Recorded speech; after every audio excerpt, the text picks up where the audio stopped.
let's move on to the next team in the division that we are going to talk about, and that is the Jacksonville Jaguars. This is the obligatory moment where I say both Casino and I had Trevor Lawrence as our MVPs before the start of last season. And then sadly, this season actually happened. And our hopes of an MVP Trevor Lawrence and being smarter than everybody in the room were dashed pretty quickly because they went 9-8 last season, including a rough stretch in the last 5 games where they went 1-4. They missed the playoffs. Last year, they were 22nd ranked total defense, 26th against the pass, 9th against the run, but they were 13th in total offense, 9th in the league in passing, 24th in rushing.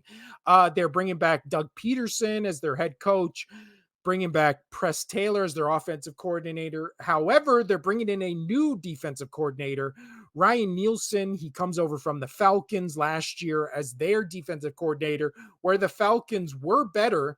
Again, we just said Jaguars were 22nd in the league. Falcons defense last year, 11th in total defense in the league, 8th against the pass, 20th against the rush. In the draft, they drafted Brian Thomas Jr. from LSU, who in that first preseason game looked pretty good. Again, I don't put a lot of stock in preseason, but he looked good. What can I say? They also got a defensive tackle from LSU and then a quarterback, offensive tackle, defensive tackle in the 3rd and 4th round. Now, their big free agent acquisitions were Armstead, or is it Amstead? I'm pretty sure it's Armstead, from the 49ers coming over. He was the defensive tackle there for a number of years. They also got Gabe Davis. Speaking of Bills wide receivers, Bills lost both. They're 1-2, and both of them went to the AFC South. So there you go. Gabe Davis coming over from the Bills. They also got Duvernay coming over from the Vikings. They also picked up just a random assortment of players, a safety, a guard, a center, kicker, running back, defensive tackle. I didn't write all these names down. These were all just kind of depth moves. They also picked up Darby at cornerback, and then it's basically all I have in my notes for this Jaguars team. So again, I like the move from Brian Thomas. I like bringing him in as a wide receiver because obviously they lose Calvin Ridley within the division, which we'll talk about him in a minute, but they lose Calvin Ridley, immediately replace him with a wide receiver that so far in preseason, I mean, I know it's one game, but he looked real good in that first game. His highlights of that game were really good.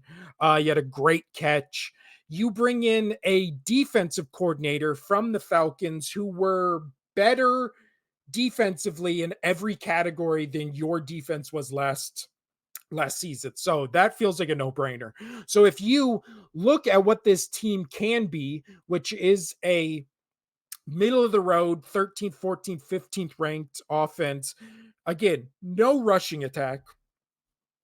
Nothing to really address the rushing game compared to last season. But again, most teams don't, right? I feel like now the league, especially with all the kind of running back slander over the past couple of years, just solely focuses on offense, even though you look at teams that make it into the playoffs and most of them are a top 5 to 10 rushing attack in the league. So it feels so weird that rushing seems to be so undervalued when only the best teams who are really good at it are the teams that are constantly winning and going to the playoffs. Just weird wrinkle there. But they are bringing back Travis. I never know how to say this guy's name. I'm just terrible with names. Junior for their running backs, Tank Bigsby as the backup. Now their wide receivers, again, you had Brian Thomas, you had Gabe Davis, you had Christian Kirk there, you lose Calvin Ridley, you have Evan Ingram as your tight end. Your O-line is ranked 23rd going into this season, and this is all by PFF, who grades O-lines, I think, pretty accurately over the past couple of years. So when they rate the O-lines, I tend to trust them, but rough offensive line. Can Trevor Lawrence have a bounce back season? I think he's going to have to, but this wide receiver group night and day from what it was last year, because I feel like you have three legitimate guys we've seen have number one potential, but they've kind of always been behind a number one wide receiver. So Gabe Davis, I'm just talking about the ones they bring in. Gabe Davis, obviously the number two to Stephon Diggs, and then Brian Thomas, from LSU behind Malik Neighbors, who went earlier in this draft. But again, two stud wide receivers. They pair with Christian Kirk, who I think has the potential to be a stud wide receiver. We just kind of haven't seen it in his time in the league. But again, when it comes to this Jaguars team, whereas with the Houston Texans, I liked what I saw and I'm ramping them up to be better than they were last season. The Jacksonville Jaguars, I like all their moves. There's no reason why they shouldn't be better than last year. An obvious 9-8 team. Looking at Casino and I, we had I actually went under. Casino, I believe he was under as well, but then he changed his mind to go over at the last minute. But yeah, when you look at what their over under is set at, they are set at 8.5. So again, they've made improvements everywhere. Their defense,